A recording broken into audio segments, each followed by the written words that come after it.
सोने के अंगूठी लाल नगीना शोभेला, एकावन दुल्हा हाथ शोभेला, एकावन दुल्हा हाथ शोभेला।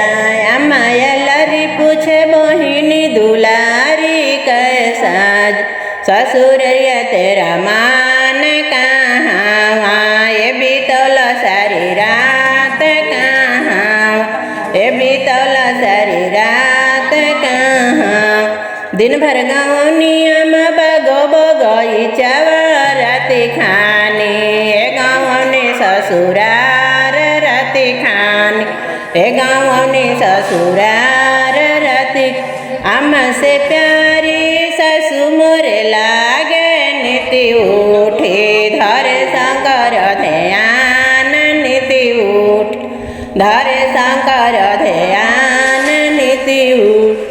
भाभी से प्यारी सरह दुलारी सांझी खानी, ऐसे जड़िया डसी दे से सांझी खानी, ऐसे जड़िया डसी दे सांझी खानी।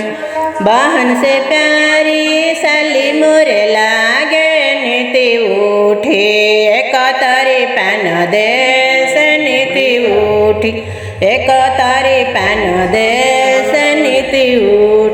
दीदी से प्यारी धनी मोरे लागे राति खानी, जब अच्छा देश राति खानी, जब अच्छा देश।